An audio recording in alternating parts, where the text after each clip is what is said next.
minasan, ohayo gozaimasu, konnichiwa, konbanwa. Kembali lagi di channel Japan Gampang. Oke teman-teman, kali ini kita akan membahas bab ke-25 yang mana bab terakhir dari buku Akari versi 1 ini teman-teman. Oke teman-teman, kalian pasti masih semangat ya belajar bahasa Jepang karena sudah belajar tentang banyak bunpo sampai sekarang dan pasti teman-teman udah bisa nih untuk ngobrol ya sama teman kalian untuk dalam bahasa Jepang. Wah, pasti udah pinter nih teman-teman. Tapi kalian juga harus meningkatkan terus ya kemampuan bahasa Jepang kalian. Oke teman-teman, kali ini bersama saya kita akan membahas bab ke-25 yang mana kita akan membahas tentang kalimat harus dan juga pengandaian dalam bahasa Jepang. Oke, tanpa berlama-lama langsung aja kita mulai ya. Oke, untuk yang pertama, di sini kita akan belajar tentang bilang harus dalam bahasa Jepang. Teman-teman masih ingat nggak nih, kita udah pernah belajar loh ketika bilang harus dalam bahasa Jepang, yaitu dengan kata kerja bentuk naike, ya, kemudian ditambah kereba narimasen. Ya nggak, kalian masih ingat kan? Kalau di sini kita pakai kalimat yang dengan arti harus, tapi bentuk yang casual teman-teman, atau bentuk biasa. Seperti itu ya teman-teman. Nah, caranya gimana? Yang pertama, kita tetap menggunakan kata kerja bentuk naik ya, teman-teman.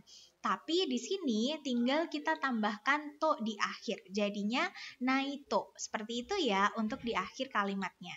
Nah, di sini sudah ada contohnya. Coba dilihat yuk. Di sini ada yugatani tochaku shinaito. Nah, jadi artinya kita translate dari belakang ya, harus tiba pada sore hari. Seperti itu ya, teman-teman. Kemudian ada untuk contoh yang kedua, ashita tesuto ga atte benkyou shinai to. Nah, gitu ya. Jadi di sini jelasin bahwa besok karena ada tes seperti itu harus belajar. Nah, seperti itu ya, teman-teman.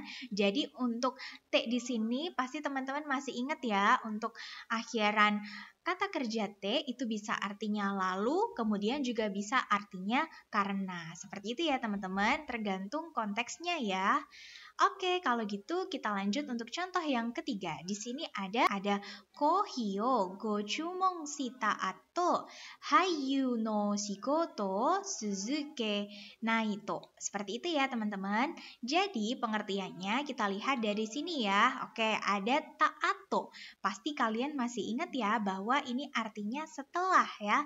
Setelah memesan kopi, seperti itu. Kemudian dilanjutkan dari paling belakang harus melanjutkan pekerjaan artis. Nah, jadi ceritanya untuk di contoh ketiga ini, misal kita atau saya ya sebagai artis, kemudian ketika break time ya, ketika ada waktu untuk QK, istirahat sebentar, saya mau pesan kopi dulu. Nanti habis ini saya akan melanjutkan pekerjaan, misal syuting. Nah, seperti itu ya teman-teman.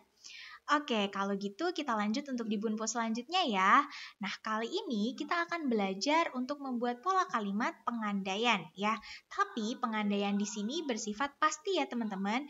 Jadi kalau kalimat yang pertama terjadi, maka kalimat yang kedua itu pasti terjadi. Seperti itu ya teman-teman. Caranya bagaimana? Caranya yang pertama kita menggunakan kata kerja bentuk jishoke atau bentuk kamus ya teman-teman.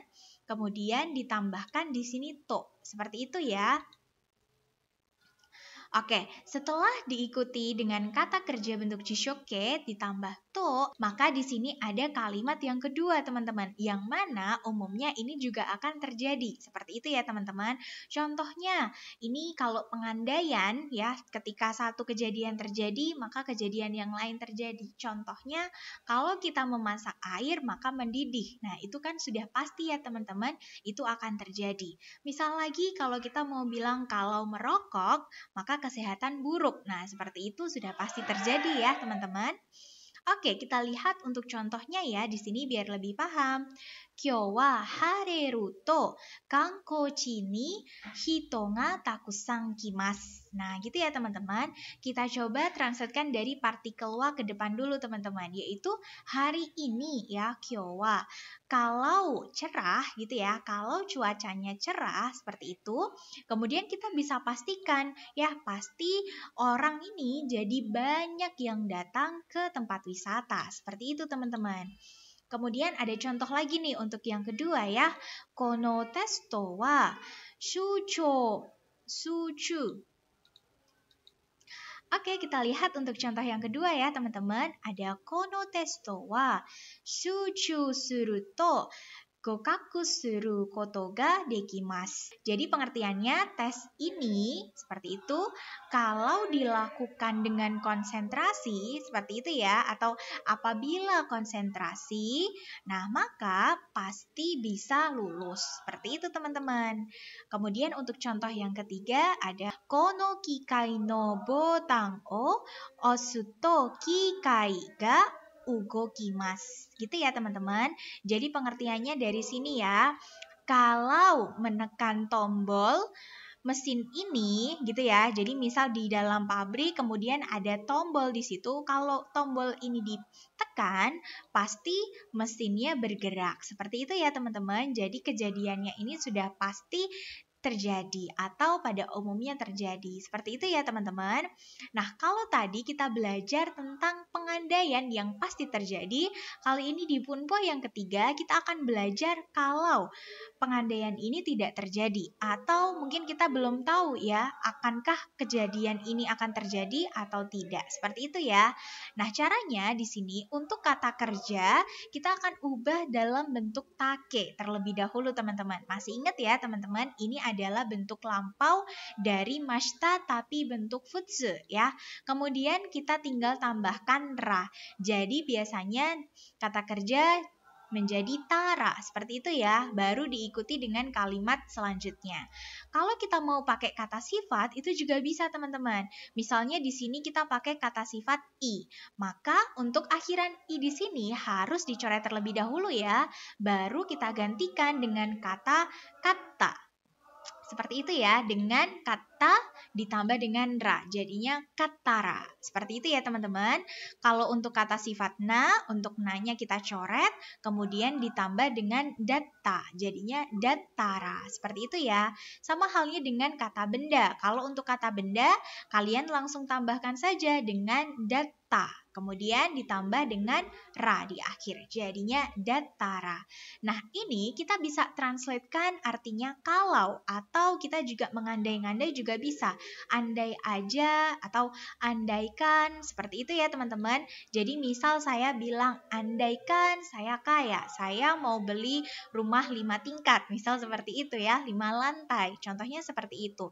Dan ini kejadiannya belum terjadi ya, atau hampir tidak terjadi. Seperti itu ya teman-teman. Nah, contohnya di sini ada takusang okane ga attara atarashi kuruma o kaimasu. Nah, di sini kita mengandai-ngandai nih seperti saya tadi ya, kalau punya banyak uang kira-kira melakukan apa nih? Nah, di sini untuk contohnya kalau punya banyak uang kemudian membeli mobil baru. Seperti itu teman-teman. Kemudian ada lagi nih contoh untuk yang kedua. Ramen ga oishii kattara tabemasu. Jadi pengertiannya kalau mie ramen itu enak, makan. Nah gitu ya teman-teman. Jadi diandai-andai aja kalau mie ramennya itu kalau enak kita beli deh. Nah kayak gitu teman-teman.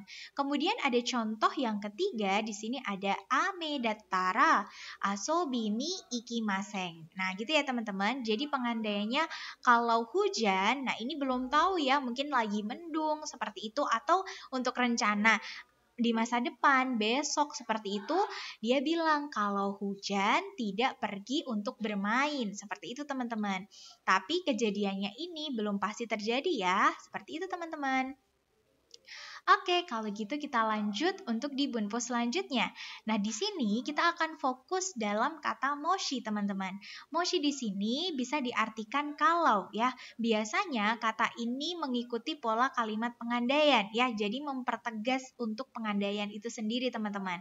Dan kita bisa taruh kata moshi ini di paling depan ya. Jadi contohnya moshi Shitsumon ga attara kite mo ii desu. Nah, gitu ya. Nah, kalian bisa langsung dari bentuk tara di sini ya. Kalau ada pertanyaan, kemudian boleh bertanya. Seperti itu teman-teman. Ini dari kata kikimas ya, menjadi kiite ya, diubah menjadi te kemudian ditambah mo ii desu. Seperti itu ya teman-teman. Nah, perlu diperhatikan kikimas itu bisa artinya mendengarkan, bisa juga artinya bertanya. Seperti itu ya teman-teman.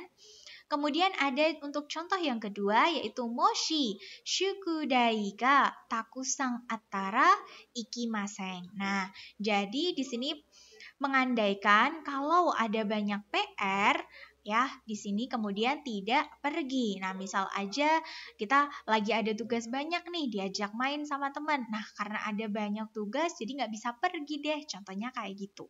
Kemudian untuk contoh yang terakhir di sini ada moshi ame ga futtemo gakkoe ikimasu. Nah, ini contoh orang-orang yang rajin ya teman-teman. Jadi dia mengandai-andai nih, walaupun misal nanti hujan nih, itu tetap pergi ke sekolah. Seperti itu teman-teman. Tapi kita lihat ya, untuk hujannya kalau masih ringan, masih bisa ya untuk diterjang. Kayak gitu teman-teman. Oke teman-teman, tidak terasa untuk Bunpo kali ini sudah selesai nih di bab 25 ini teman-teman.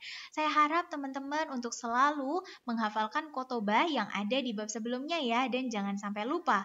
Dan jangan lupa juga nih teman-teman untuk menghafalkan kanji, karena sudah ada nih di buku Akari yang versi 1, di halaman paling belakang itu sudah ada kanji dan juga ada rangkuman partikel. Jadi jangan lupa ya teman-teman untuk dicek di bukunya masing-masing. Jangan lupa juga teman-teman untuk mengerjakan latihan soal yang ada di bab 25 ini ya teman-teman. Nah, kalau kalian mungkin masih ada bingung atau pengen ditanyain, boleh banget nih untuk ditanyakan di kolom komentar ya teman-teman, atau bisa juga langsung tanya ke senseinya. Kayak gitu ya teman-teman.